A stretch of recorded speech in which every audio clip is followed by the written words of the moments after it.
नकोशी पत्नी भाग 5. शहरातील एका साध्याशा हॉटेलच्या खोलीत प्राची सुन्न होऊन बसली होती. दृश्य 1. टी व्हीवरील तो इंटरव्ह्यू आणि पायाखालची जमीन सरकणे. टी व्हीवर एक बिझनेस चॅनल सुरू होतं. निवेदिका मोठ्या उत्साहाने सांगत होती, आज आपल्यासोबत आहेत देशातील सर्वात यंग, तरुण आणि यशस्वी business tycoon, AR group of इंडस्ट्रीचे सर्वेसर्वा श्री आदित्य रणदिवे. प्राचीला वाटलं तिला भास होतोय. तिने डोळे चोळून बघितलं. पडद्यावर आदित्य बसला होता. त्याने ग्रे राखाडी रंगाचा महागडा 3-पीस सूट घातला होता आणि त्याचा आत्मविश्वास पाहून कोणीही भारावून जावं असं त्याचं व्यक्तिमत्व होतं. तो अतिशय शांतपणे सांगत होता, AR ग्रुप आज ज्या शिखरावर आहे त्यामागे माझी जिद्द आणि माझ्या कुटुंबियांची साथ आहे. आम्ही फक्त नफा कमवत नाही तर लोकांचा विश्वास कमवतो. तो खूप कॉन्फिडंटली बोलत होता. प्राची हादरली. तिचे हात थरथरू लागले. तिला आदित्यने सांगितलं होतं की तो त्या कंपनीत फक्त एक असिस्टंट म्हणून काम करतोय, कारण त्याला प्राचीला दाखवायचं नव्हतं की तो खूप श्रीमंत आहे आणि त्याला प्राचीची परीक्षा घ्यायची होती, कारण त्याला अशी मुलगी पाहिजे होती जी त्याच्या संपत्तीवर नाही तर त्याच्यावर प्रेम करेल. म्हणून त्याने प्राचीपासून हे सर्व लपवलेलं होतं. ती स्वतःशीच ओरडली, काय? आदित्य असिस्टंट नाही तर मालक आहे? AR म्हणजे आदित्य रणदिवे. बापरे, मी काय करून बसले? मी इतकी मोठी संधी एका छोट्याशा मॉडेलिंगच्या करिअरसाठी पळून आले. मी किती मोठी मूर्ख आहे. ती वेड्यासारखी हसू लागली आणि रडू लागली. तिला आता पश्चाताप होत होता, पण तो प्रेमासाठी नव्हता तर आदित्यच्या संपत्तीसाठी होता. टी व्हीवर आदित्यचा इंटरव्ह्यू संपला, पण त्याचे शब्द प्राचीच्या कानात अजूनही घुमत होते. तिचे डोळे मत्सराने आणि पश्चातापाने लाल झाले होते. ती स्वतःशीच वेड्यासारखी पुटपुटली, मी काय करून बसले हे? एवढी मोठी संधी सोडून मी का पळून आले? ज्या कंपनीत मी मॉडेलिंगमध्ये करिअर करायची स्वप्न बघत होती त्याच कंपनीच्या CEO सोबत माझं लग्न होणार होतं आणि हे मला माहिती नव्हतं. मी स्वतःच्याच हाताने तो चान्स नाकारला. मी किती मोठी मूर्ख आहे. पण आदित्यने मला खोटं का सांगितले की तो फक्त एक असिस्टंट आहे म्हणून? आणि ती करुणा आत्या, त्या बाईने लग्नाच्या दिवशी माझे कान भरले. तिने सांगितले की रणदिवे फॅमिली बिझनेस खूप लो चालू आहे. तो पूर्णपणे डुबला आहे आणि त्यांच्यावर करोडोचे कर्जाचा डोंगर आहे. एवढंच नाही तर तिने ते जुन्या विचारांचे लोक आहेत असंही सांगितलं. ते मला कधीही मॉडेलिंगमध्ये करिअर करू देणार नाही. असं ती का बोलली असेल?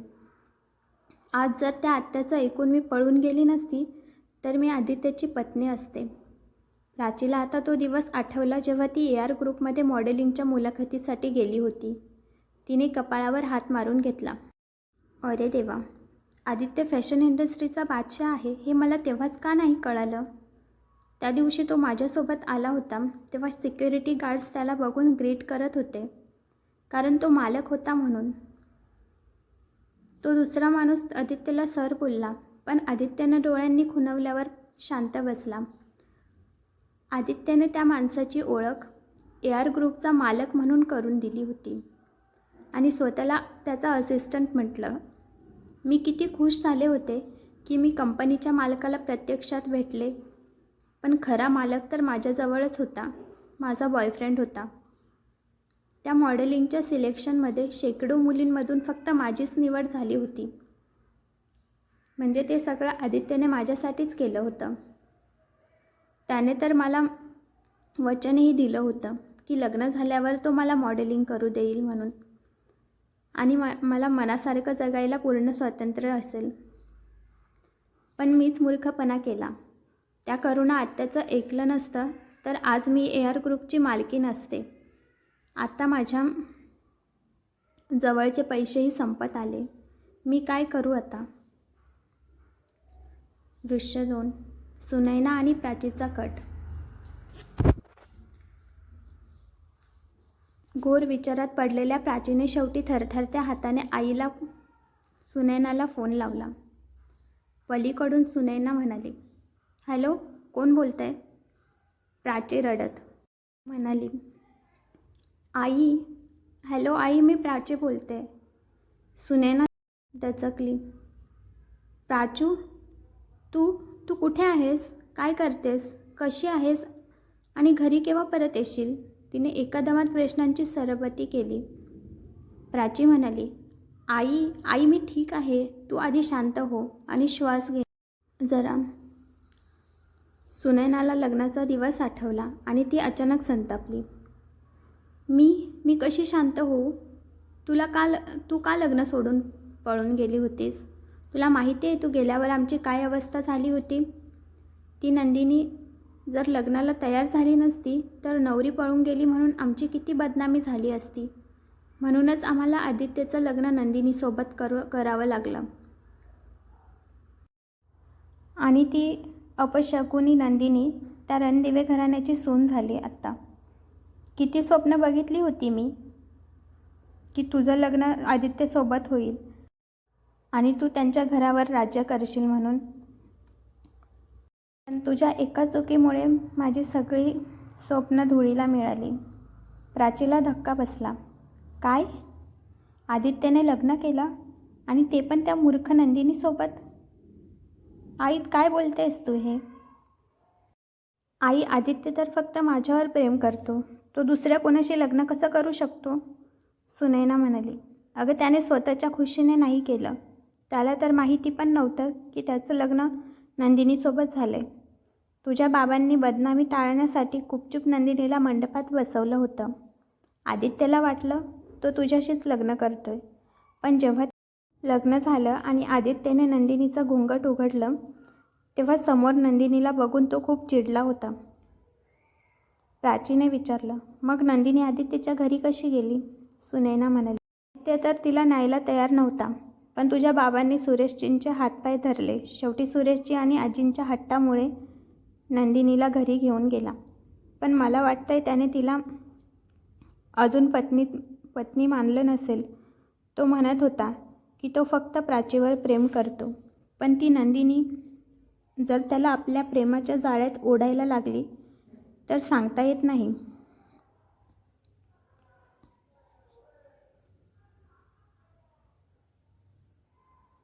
प्राची ओरडून म्हणाली, नाही आई, मी असं होऊच देणार नाही.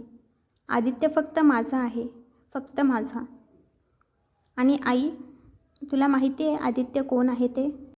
तो नुसता रणदिवे खानदानाचा वारस नाही तर देशातील सर्वात मोठ्या AR ग्रुपचा खरा मालक आहे.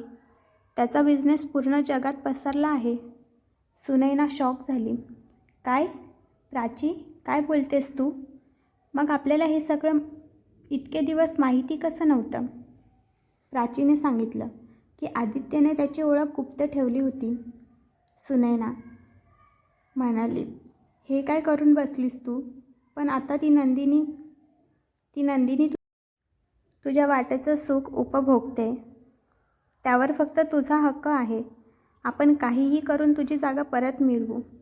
त्या नंदिनीला फुकटचं सुख नाही घेऊ द्यायचं. आणि मला नाही वाटत आदित्यने अजून पण नंदिनीला पत्नीचं स्थान दिलं असेल. कारण तो बोलत होता की त्याच्या आयुष्यात फक्त प्राची आहे आणि तिची जागा कोणी घेऊ शकत नाही. म्हणजे तो अजून पण तुझ्यावरच प्रेम करतो आणि त्याला असं वाटतंय की नंदिनीने तुला काही केलं असेल. लग्नाला नव्हतीस. तो नंदिनीलाच दोष देत होता. प्राची शैतानी हसत म्हणाली, आई, मग तर हा आपल्यासाठी गोल्डन चान्स आहे. मला आदित्यच्या लाईफमध्ये परत एंट्री मिळवायचा. मला काही पण करून हा चान्स सोडायचा नाही आई. आणि त्यासाठी मला तुझी साथ हवी. सुनैना पण कसं करशील प्राची? तुझ्या जागेवर तर ती महाराणी नंदिनी जाऊन बसली. प्राची, त्याची काळजी तू करू नकोस आई. आदित्यचा माझ्यावर अजून पण विश्वास आहे. म्हणजे त्याच्या आयुष्यात फक्त मलाच जागा आहे. अजून पण तो माझाच विचार करतोय. आणि आता आपण सर्व खापर त्या नंदिनीवरच फोडूया. 15 दिवसात त्या नंदिनीला घरातून बाहेर काढते की नाही बघ. दोघी हसायला लागतात. दृश्य 3. रणदिवे पॅलेस. आदित्यचा नकार आणि समीरची एंट्री. दुसरीकडे रणदिवे पॅलेसमध्ये नंदिनी प्रेमाने आदित्यसाठी जेवणाचा डबा घेऊन आली. आदित्यने मात्र तिच्याकडे तिरस्काराने पाहिले आणि तो कडाडला. नंदिनी, मला तुझ्या हातचं काहीही नको आहे आणि तू जेवढी लांब राहशील ना माझ्यापासून तेवढं तुझ्यासाठी चांगलं आहे. समजलं? तुला काय वाटलं? पूजेला बसलो म्हणजे मी तुझा पत्नी म्हणून स्वीकार केला? मी फक्त घरच्यांसाठी पूजेसाठी तयार झालो. तू काही गैरसमज करून घेऊ नकोस. मी तुला कधीच माझी बायको मानणार नाही. माझी बायको फक्त प्राची असेल. लक्षात ठेव. ज्या दिवशी प्राची परत येईल त्या दिवशी तुला हे घर सोडून जावेच लागेल. तू या भ्रमातून बाहेर ये की तू माझ्यासोबत कायमची राहशील. नंदिनीच्या डोळ्यात पाणी आले पण तिने ते लपवलं आणि बाणेदारपणे म्हणाली, मला पण काही हौस नाही आली तुमच्या मागे लागायची. मी हा डबा देत होते कारण ते माझं कर्तव्य आहे. जोपर्यंत मी या घरात आहे तोपर्यंत मी माझी कर्तव्य पूर्णपणे करेन. मग तुम्ही मला तुमची पत्नी माना किंवा नका मानू. आदित्य निरुत्तर झाला आणि तिथून जायला लागला. पण तिथे समीरची एंट्री झाली. समीरने दोघांचे बोलणे चोरून ऐकले होते. समीरने हसत नंदिनीच्या हातातून डबा घेतला आणि तिच्या खांद्यावर हात ठेवत म्हणाला, वहिनी, या डब्यावर आता फक्त माझा हक्क आहे बरं का. मी घेऊन जातोय ऑफिसला हा डब्बा. तुझ्या हाताला जी चव आहे ना ती कुठेच शोधून सापडणार नाही. मला आता तुझ्या हाताच्या जेवणाची इतकी सवय झाली आहे की दुसऱ्या कोणाचं जेवण मला गोडच लागत नाही. त्याने आदित्यकडे खोडकर नजरेने पाहिले आणि टोमणा मारला. आता बाईला नसेल खायचं तर नको खाऊ दे. शेवटी वहिनीच्या हातचं जेवण माझ्याच नशिबात आहे. ते बोलतात ना, दाने दाने पे लिखा है खाने वाले का नाम. ते अगदी खरं आहे. बरोबर ना वहिनी? चल वहिनी, बाय, भेटू संध्याकाळी. समीर डबा घेऊन निघून गेला आणि आदित्य पण रागात तिथून बाहेर गेला. पण त्याच्या डोळ्यासमोर नंदिनीचा तो शांत आणि बाणेदार चेहरा पुन्हा पुन्हा येत होता. त्याच्या मनात युद्ध चालू होते पण तो ते मान्य करायला तयार नव्हता. दृश्य 4. महत्त्वाची फाईल आणि नंदिनीची घाई. दुपारची वेळ होती. आदित्य ऑफिसमध्ये एका महत्त्वाच्या मीटिंगची तयारी करत होता. पण अचानक त्याच्या लक्षात आले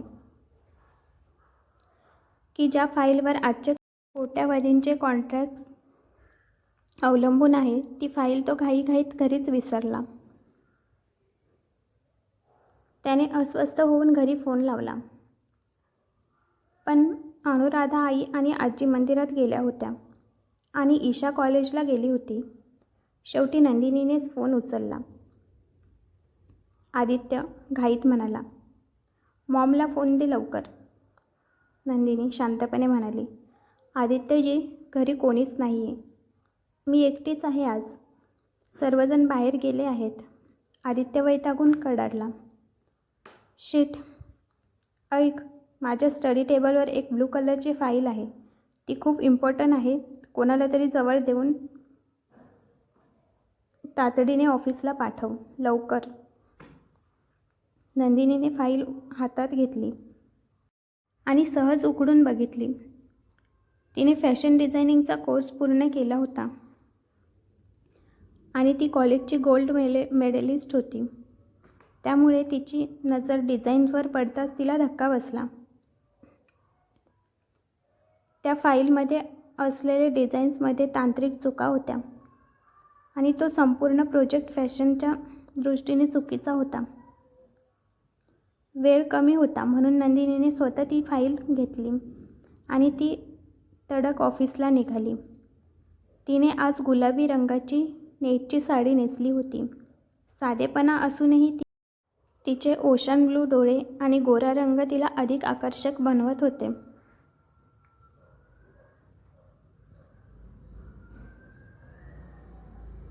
दृश्य 5. ऑफिसमधील अपमान आणि आदित्यचा संताप. नंदिनी ऑफिसच्या गेटवर पोहोचली होती, पण तिथल्या सिक्युरिटी गार्ड्सनी तिला अडवले. कोणालाच माहिती नव्हते की आदित्यचे लग्न नंदिनीसोबत झाले आहे.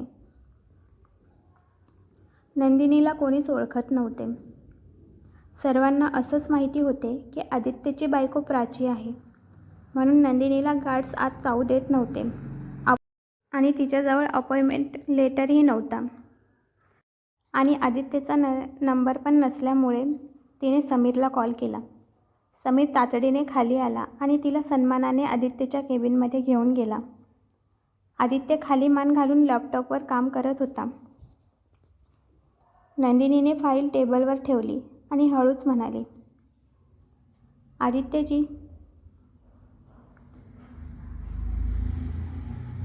तिचा आवाज ऐकताच आदित्यचा पारा चढला. तो खुर्चीवरून उभा राहिला आणि ओरडला, तू इथे? तुझी हिंमत कशी झाली माझ्या ऑफिसमध्ये यायची? मी काय सांगितलं होतं कोणाला तरी पाठव, तू का आलीस? तुला नेहमी माझ्या आयुष्यात माझ्या मर्जीविरुद्ध घुसण्याची सवयच झाली आहे. आधी माझ्या आयुष्यात आलीस, माझ्याशी बळजबरी लग्न केलंस, घरात घुसलीस आणि आता माझ्या ऑफिसमध्येही. नंदिनीचे डोळे भरून आले, पण तिने अश्रू आवरले आणि म्हणाली, आदित्यजी, या फाईलमध्ये ज्या डिझाईन्स आहेत त्यामध्ये काही मिस्टेक्स आहेत.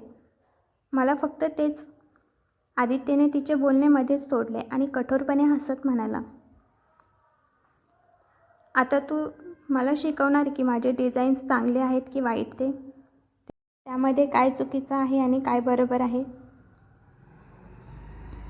तुला काय माहिती फॅशन डिझायनिंगबद्दल? तू नको शिकवू मला माझ्या कामाबद्दल. हे एम्पायर मी असंच उभं नाही केलं.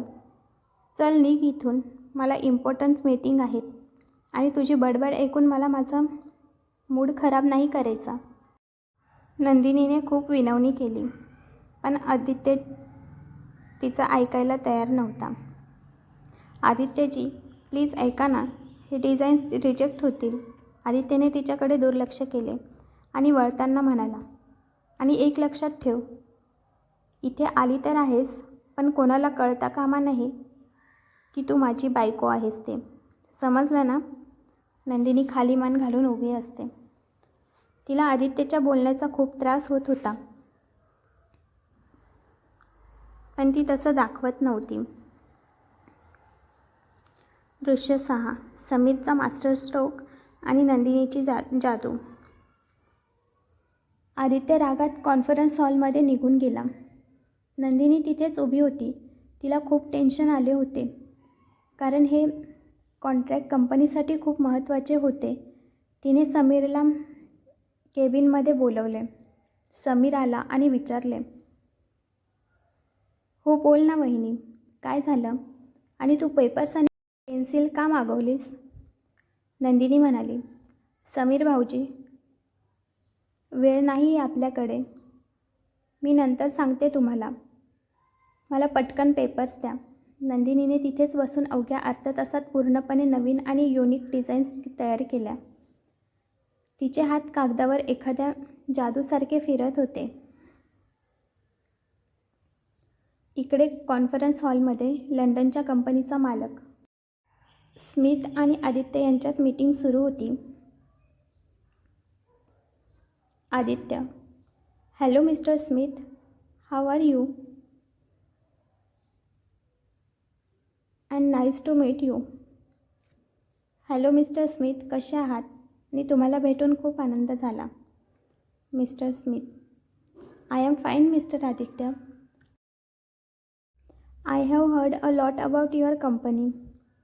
Before we sign the contract, can I see your designs? मी ठीक आहे मिस्टर आदित्य. तुमच्या कंपनीबद्दल खूप ऐकलं आहे. करार करण्यापूर्वी मी तुमचे डिझाईन्स पाहू शकतो का? आदित्यने आत्मविश्वासाने फाईल पुढे केली. पण स्मिथने डिझाईन पाहताच त्याच्या चेहऱ्यावरचे भाव बदलले. Mister Smith, mister Aditya, I am very disappointed. These designs are full of technical mistakes.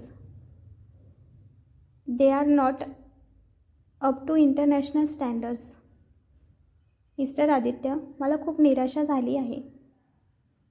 या डिझाईन्समध्ये तांत्रिक चुका आहेत. हे आंतरराष्ट्रीय दर्जाचे नाहीत.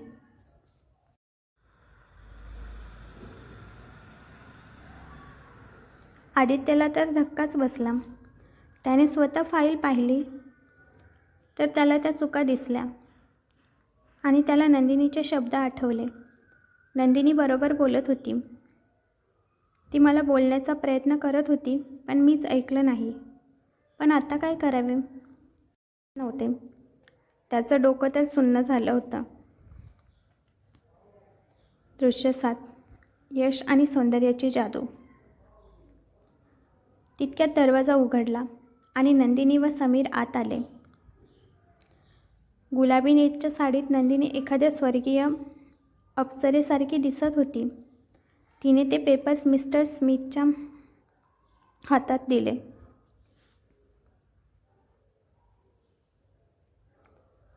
Nandini, hello sir, please look at this new designs. I hope you will like them. Hello sir, कृपया हे नवीन डिझाईन्स पहा. मला आशा आहे की तुम्हाला ते आवडतील. स्मिथने ते पेपर्स हातात घेतले आणि ते पाहताच त्याचे डोळे चमकले. स्मिथ, वाव, तेच designs are incredible. I have never seen anything so unique and fresh. This is exactly what I was looking for. Mister Aditya, contract is yours. Let sign the agreement right now. Wow, हे designs अप्रतिम आहेत. मी इतके unique आणि fresh designs कधीच पाहिले नाहीत. मला हेच हवे होते. मिस्टर आदित्य, हा करार तुमचा आहे. आपण आत्ताच सही करूया. आदित्य पूर्णपणे शॉक झाला होता. त्याने करारावर सही तर केली पण त्याचे लक्ष नंदिनीकडे होते. स्मिथ नंदिनीची प्रशंसा करत होता. Mister Smith, hello miss, what is your name? And you are very talented and beautiful. Hello miss, तुमचं नाव काय आहे? तुम्ही खूप टॅलेंटेड आणि सुंदर आहात.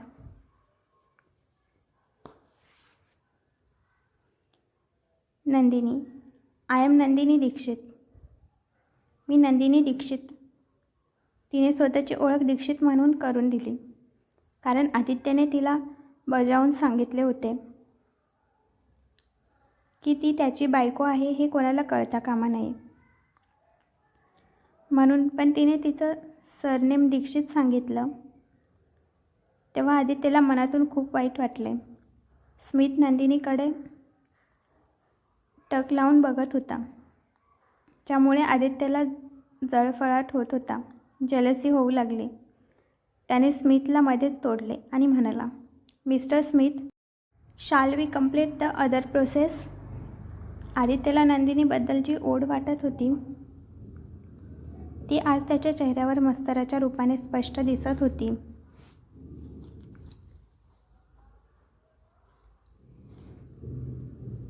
दृश्य 8. सत्याचा उलगडा आणि पश्चाताप. मीटिंग संपल्यावर आदित्यने समीरला विचारले, समीर, हे डिझाईन्स कोणी बनवले आणि एवढ्या कमी वेळात कसं शक्य आहे? समीर हसून म्हणाला, भाई, वहिनीने हे तुझ्या केबिनमध्ये बसून अवघ्या अर्ध्या तासात बनवले. आदित्य ओरडला. काय? हे डिझाईन्स नंदिनीने बनवले? पण कसं शक्य आहे? तिला काय माहिती फॅशन डिझायनिंगबद्दल? समीरने गंभीरपणे सांगितले.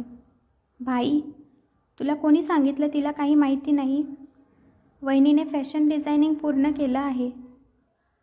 ती तिच्या कॉलेजची टॉपर आहे. आदित्य सुन्न झाला. त्याला आठवले की नंदिनी त्याला काहीतरी सांगण्याचा प्रयत्न करत होती, पण त्याने तिला बोलण्याची संधीच दिली नाही. त्याचा अहंकार आज तिच्या प्रतिभेसमोर कोलमडून पडला होता. त्याने नंदिनीकडे पाहिले, जी शांतपणे तिथून बाहेर जात होती. गुलाबी साडीचा पदर वाऱ्यावर उडत होता आणि तिच्या चेहऱ्यावर एक स्वाभिमानी चमक होती. आदित्यला प्रथमच जाणवले की त्याने तिला ओळखण्यात चूक तर केली नाही ना. तर कसा वाटला आजचा भाग?